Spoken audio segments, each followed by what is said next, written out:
بسم اللہ الرحمن الرحیم۔ السلام علیکم ورحمۃ اللہ وبرکاتہ۔ میں ہوں محمد صادق شور، آپ دیکھ رہے ہیں صادق ٹی وی یوٹیوب چینل۔ میت کفن دفن کے متعلق عوام میں جو مشہور غلط مسائل ہے، آج اس کا تذکرہ ہوگا۔ اور ایک مسئلہ تو ایسا ہے میت کو دفنانے کا کہ تقریباً کوئی بھی ایسا نہیں ہے جو اس میں مبتلا نہیں ہے، اور سبھی غلط طریقے سے دفنا رہے ہیں۔ تو اس کا یہ میرا خود آنکھوں دیکھا حال بھی ہے اور یہ حقیقت بھی ہے، ورنہ آپ دیکھ لیں۔ میں یہاں پہ تو نہیں کہہ سکتا، یہاں پہ ماشاءاللہ سنت کی پابندی بہت ہوتی ہے، سعودی عرب میں میرا جو ہے مقصد ہے، لیکن پاکستان میں اکثر اس کے بارے میں غلطی ہوتی ہے۔ وہ غلطیاں کیا ہیں میں آپ کو بتانے جا رہا ہوں۔ بعض لوگ مردہ کو دفن کر کے قبر پر اذان کہتے ہیں، چونکہ شریعت میں کہیں وارد نہیں ہے، اس لیے یہ واجب الترک ہے۔ اذان کہیں سے بھی ثابت نہیں ہے تو اس کو ترک کر دینا چاہیے۔ ایک اور مسئلہ ہے کہ بعض لوگ مردہ قبر میں رکھنے کے بعد اس کا منہ کھول کر قبر کو دکھانا ضروری سمجھتے ہیں، یعنی مردے کو قبر میں لاحد میں اتار دیا اور پھر اس کا کفن کھول کے پھر اس کا منہ کھول لیتے ہیں تاکہ وہ قبر کو دیکھ لے۔ یہ سمجھتے ہیں کہ مردہ بھی قبر دیکھ رہا ہے تاکہ اس کو اندازہ ہو کہ میں قبر میں آ چکا ہوں، لاحد میں اتار دیا چکا ہوں۔ تو شریعت میں اس کی کچھ اصل نہیں ہے، ایسی باتوں سے پرہیز کریں۔ ایک اور مسئلہ ہے کہ بعض لوگ اس میں بہت ہی کوتاہی کرتے ہیں، اور میرا کہنے کا مقصد اسی مسئلے کے متعلق ہے جو میں ابھی بیان کرنے جا رہا ہوں، کہ مردہ کو قبر میں رکھ کر صرف مردہ کا منہ قبلے کی طرف متوجہ کر دیتے ہیں۔ مردے کا منہ قبلے کی طرف، یعنی وہ اس کا صرف منہ اس طرح قبلے کی طرف کر دیتے ہیں، باقی وہ چت لیٹا ہوا ہوتا ہے۔ تو یہ بالکل غلط طریقہ ہے۔ فقہ کی کتابوں میں وضاحت اور صراحت کے ساتھ یہ بات ذکر کی گئی ہے کہ تمام بدن کو اچھی طرح کروٹ دے دینی چاہیے، اس طرح بالکل، یعنی قبلہ رو ہونا چاہیے۔ اب لوگ کہیں گے کہ بدن کو کروٹ کیسے دیں، تو وہ تو گر جائے گا دوبارہ۔ تو اس کا آسان حل یہ ہے کہ مٹی ہو، ریت ہو، کچھ بھی ہو، تو مردے کو تھوڑا سا کروٹ پہ لٹا کر پیچھے کمر وغیرہ کی طرف سے مٹی وغیرہ یا کوئی ٹیک وغیرہ دیا جائے تاکہ وہ دوبارہ واپس نہ آئے۔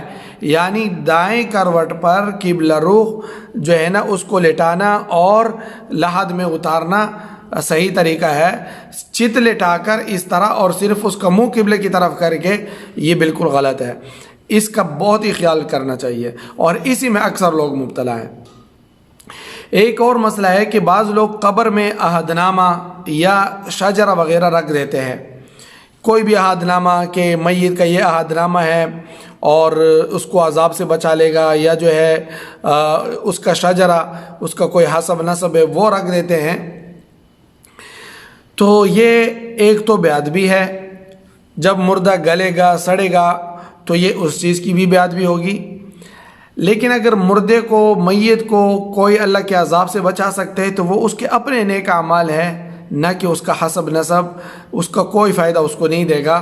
اگر اس کے اپنے اعمال اچھے ہیں تو وہ جس حسب نسب سے بھی ہے وہ کامیاب ہے۔ ایک اور مسئلہ ہے کہ بعض لوگ پختہ قبر بناتے ہیں، اور جس کی وضاحت یعنی واضح طور پر حدیث شریف میں اس کی ممانعت آئی ہے، بالکل واضح الفاظ میں۔ تو پختہ قبریں بنانا جو ہے یہ جائز نہیں ہے۔ قبر تو عبرت کی جگہ ہے، اگر آپ اس کو پختہ بنا لیں گے تو کون عبرت لے گا اس سے؟ جب کچی ہوگی، وہ گرے گی، وہ زمین بوس ہوگی تو لوگ اس سے عبرت لیں گے۔ آپ پکی بنا کے کون عبرت لے گا اس سے؟ ایک اور مسئلہ ہے کہ بعض جگہ کفن میں میت کی لنگی باندھی جاتی ہے، جو بالکل بدعت ہے۔ بھئی کفن میں کچھ اور زیادہ نہیں باندھنا چاہیے، بس جو کفن ہے وہی پہنا دیا جائے۔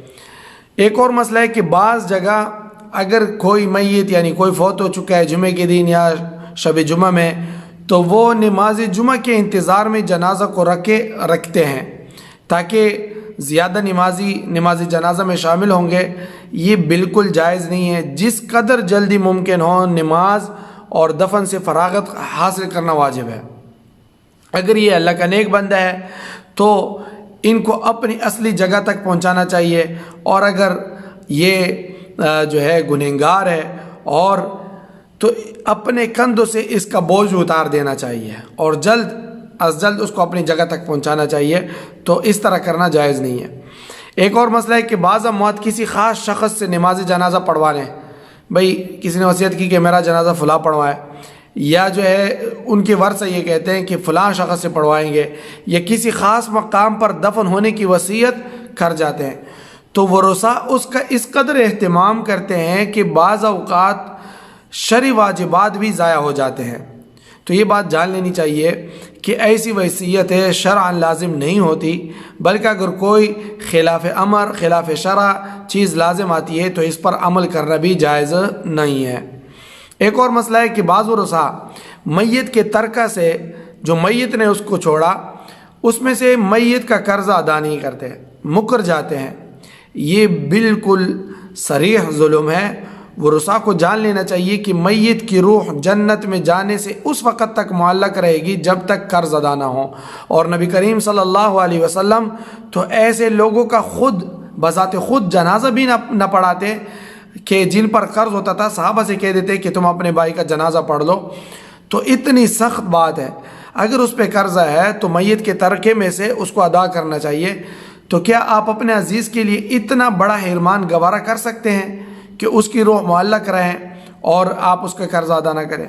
ایک اور مسئلہ ہے کہ ایک غلطی یہ ہے کہ اگر دلہن اپنے میکے میں مر جاتی ہے تو اس کے تمام سامان پر اس کے میکے والا قبضہ کر لیتے ہیں، اور اگر سسرال میں مر جائے تو وہ لوگ قابض ہو جاتے ہیں۔ یہ کوئی تقسیم شرعی نہیں۔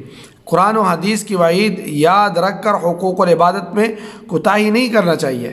بھائی اگر عورت سسرال میں مری ہے تو بھی جو اس کے ورثہ ہیں اور اس کے ورثے کے جو حقوق ہیں اور جو حصص ہیں وہ ان کو ملیں گے، اور اگر میکے میں فوت ہوئی ہے تو بھی ورثاء کے جو حقوق ہیں اور جو حصص ہے وہ ان کو ملیں گے۔ یہ نہیں کہ اب اس نے جو کچھ پہنا ہوا ہے وہ میکے والوں نے قبضہ کر لیا اور سسرال میں مر گئی تو سسرال والوں نے قبضہ کر لیا، ایسا نہیں ہے۔ احکام شریعت پر عمل کرنا جو ہے مقدم رکھنا چاہیے۔ اللہ تعالی ہم سب کو عمل کرنے کی توفیق نصیب فرمائے۔